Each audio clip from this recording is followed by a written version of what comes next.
Мен Көкшетау өңірінің қызымын. Үйде 2 қыз және жалғыз ініміз бар. Әпкем менен 6 жас үлкен. Ата-анам зейнетақыға қарап отырған жандар.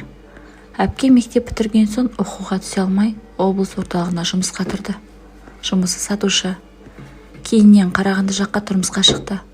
Ал мен болсам оқуымды бітіріп, Көкшетау қаласына жоғары оқу орнына студент болып қабылдандым. Әпкем Қарлыға жездеме мінездері келіспей, 2 жылдан соң ажырасып қайтып келді. Жездем жаман жан емес сияқты еді, бірақ әпкеме бір жақпай-ақ қойды. Үнемі көңіл толмай есі шықты. Ақыры бір баласын жетектеп ауылға қайтып келді. Ата-анам іштей көңілдері түссе де үнсіз қабылдады. Ұлын бауырларына басты. Әпкем ұлын ата-анамның қамқорлығына тастап, Көкшетау қаласына кетті. Ол кезде мен 2-ші курсқа аяқ басқан кезім еді. Көкшетауда тағы бір шағын дүкенге сатушы болып кірді. Мен жатақханада, ол қыздармен пәтер жалдап тұрды.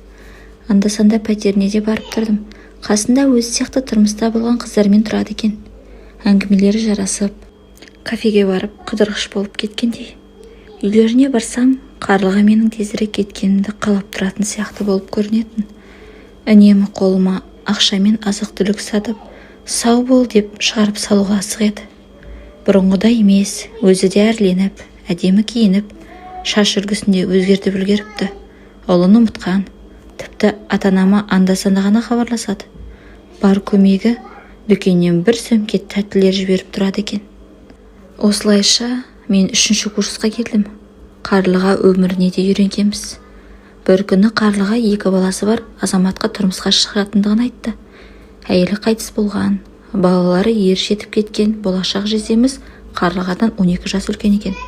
Әпкемнің 2-ші рет отбасын құруы бақытына ие болғанына іштей қуанып жүрдім. Енді мен жатақханадан шығып, Қарлыға әпкемнің қолында тұратын болдым. Әпкем дүниеге бір ұлда келді. Үй жайы бар жездеміз де жайлы адам. Өзімен өзі жұмысына барады. Теледидарын қарап, анда-санда ақырын ғана әңгімесін айтып отыра беретін. Балалары да ер жеткен ақылды, артық жас отбасын мазаламайды. Жездеміз вахталық жұмыста істейді. Айына 1 рет Астана қаласына жұмысқа кетеді. 10 күннен соң қайтып келеді. Мен өз бақытымды кездестіріп, тұрмысқа да шықтым. Қазір Көкшетау қаласында ата-енеммен бірге тұрамын. Енем көп сөйлей бермейтін сабырлы жан. 2 жыл болды. Қант диабет ауруына шалдығып, науқастанып жүр. Үйде болғаннан аурухана төсегіне танылғаны көп. Ал атам болса, зейнетке шықса да бір мекемеде күзет қызметінде жұмыс істейді. Үлкен жер үйіміз де бар. Күйеуім банк саласында жұмыс істейді. Өзім 2 баламен үйде отырмын. Мені мазалайтын соңғы кезде үлкен проблема бар. Ол Қарлыға әпкем мен менің қайын атамның арақатынастары. Біле ме, білмеймін. Мен ашықта анық білемін десем де болады. Бірнеше рет көзімде жеткен. Енем ауруханада жатқан кезде Қарлыға әпкем де біздің үйге әр нәрсені сылтауратып келгіш болып алды. Жездем вахталық жұмысына кеткенде атам сол үйдің құтты қонағы, үйге де қонбай қалады. Қайда болатынын сезсем де білмегенсіп жүремін. Күйеуіме айтуға еш батылым бармайды. Тіпті қорқамын. Ал әпкемді бір ретте сөзге тартып көрмекші болып едім.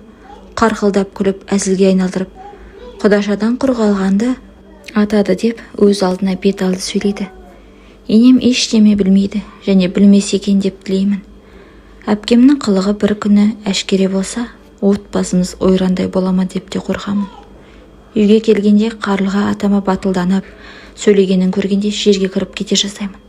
Бар жоқтысын киіп, түлкі құсап, бұраңдап, шолжаңдап, құтты мода көрсетуге келгендей, сылқылдап үйде сағаттап отырып алатынын қайтерсіз. Туған әпкем қылығын ата-анама да айтуға батылым жетпейді. Тіпті бір ағайындардың тойында менің атама жабысып, билегенін көргенде жер болдым. Жездемді адам құрлы көрмейді, жасқанбайды да. Арасында өтірік күліп, алдай салғанын көргенде, өз әпкемнің қылығынан жеркеніп те кетемін.